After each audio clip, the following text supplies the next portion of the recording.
আসসালামু আলাইকুম, hello everyone. কে কেমন আছেন অবশ্যই কমেন্টস বক্সে জানিয়ে যাবেন। আমি ভালো আছি আলহামদুলিল্লাহ। তো বন্ধুরা, শখের বসে ভিডিও বানাই, সকলে জানেন তেমন কোনো লাইক কমেন্টস করে না, তাই যারা ভিডিওটি দেখছেন অবশ্যই লাইক এবং কমেন্টস করে যাবেন। তো বন্ধুরা, বেশি কথা না বলে আমি আমার মূল আলোচনায় যাই। তো বন্ধুরা, সকলে অবগত আছেন দেশি মুরগি দিয়ে কোয়েল পাখির বাচ্চা ফুটিয়েছিলাম। তো দীর্ঘ 5 দিন বোর্ডিং এ রাখার পর আজকে বোর্ডিং থেকে বের করার পালা। তো বোর্ডিং এ দেওয়া সেই খবরের কাগজটি ফেলে দিলাম।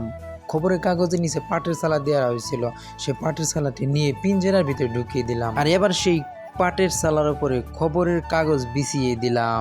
আর সেই খবরের কাগজের উপরে কোয়েল পাখি এগুলো রাখবো।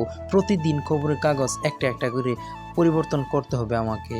আর তাই আমি এখান থেকে কোয়েল পাখির বাচ্চা, কিউট বাচ্চাগুলাকে নিয়ে সেই পিঞ্জেরার ভিতরে রাখতেছিলাম। তো এবার একে একে সবগুলা কিউট কোয়েল পাখির বাচ্চাগুলোকে রাখা শেষ হলো। তো ভিউয়ার্স, ফাইনালি আমার কোয়েল পাখির বাচ্চাগুলাকে নতুন বাসস্থানে রাখা শেষ। তো এবার খাবার খাচ্ছে, দেখতে পাচ্ছেন।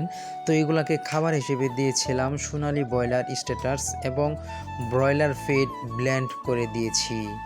ধন্যবাদ সকলকে পুরো ভিডিওটি দেখার জন্য। দেখা হবে নতুন কোনো ভিডিওতে। ভালো থাকবেন সকলে। আসসালামু আলাইকুম।